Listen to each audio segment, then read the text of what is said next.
Manikchak block সিপিআইএমের বিভিন্ন শাখা সংগঠনের উদ্যোগে জনতার দরবার কর্মসূচি বৃহস্পতিবার বিকেল নাগাদ এই কর্মসূচি অনুষ্ঠিত হয় মালদার মানিকচকের মানিকচক ব্লক সংলগ্ন এলাকায়। এখানে উপস্থিত ছিলেন সিটু নেতা দেবজ্যোতি সিনহা, সিপিআইএম নেতা শ্যামল বসাক সহ বামফ্রন্ট নেতৃত্ব। এই দিন জনতার দরবার কর্মসূচি থেকে রাজ্য সরকারের বিরুদ্ধে একরাশ ক্ষোভ উগরে দেন সিপিআইএম নেতৃত্ব।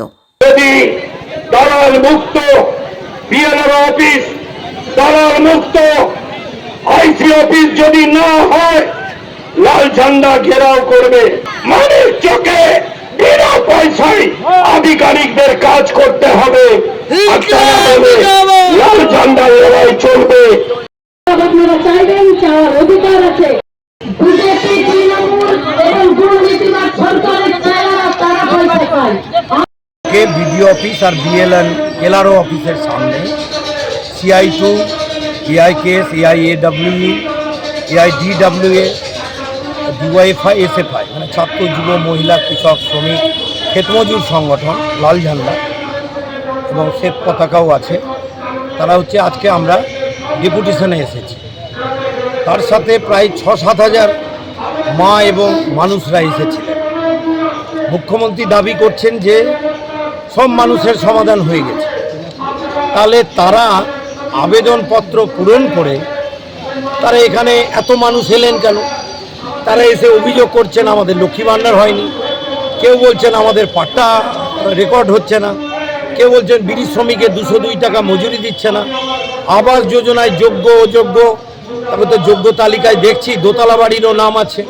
আবার কেউ যদি কমপ্লেন করতে যাচ্ছে তার বাড়ি আক্রমণ হচ্ছে, দক্ষিণ চণ্ডীপুরে ঘটেছে। তাহলে আমরা যাব কোথায়? সরকারি আধিকারিকদেরই তো দায়িত্ব নিতে হবে। ল্যান্ড ডিপার্টমেন্টেও দুর্নীতির পাহাড় চলছে এবং সেখানে আধিকারিকরা মাটি কাটার জন্য টাকা চাইছেন। বিএলআরও সাহেব বলছেন আমি ছুটিতে আছি।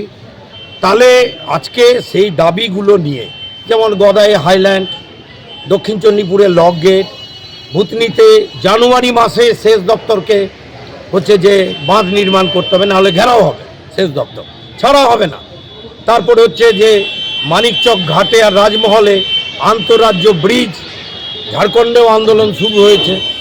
আমাদের আহাজান ঘাটে ব্রিজ, নূরপুরের সবজি মালদাতে বিখ্যাত, নূরপুরে হিমঘর।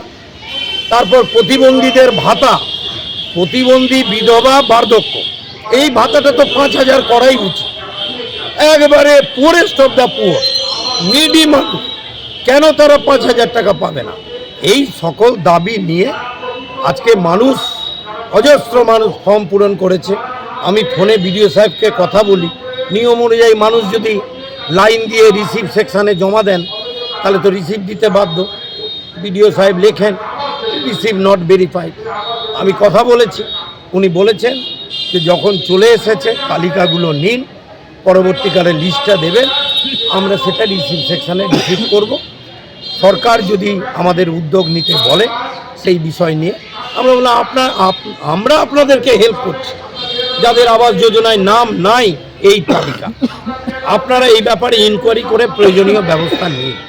ফলে এইসব সরকারকে আমরা সহযোগিতা করতে এসেছি আর ঘুম ভাঙাতে এসেছি।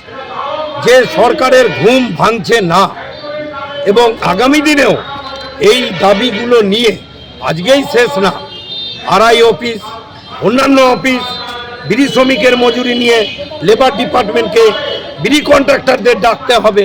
সব দাবি নিয়ে লাল ঝান্ডা রাস্তায় থাকবে, মানুষের সাথে থাকবে।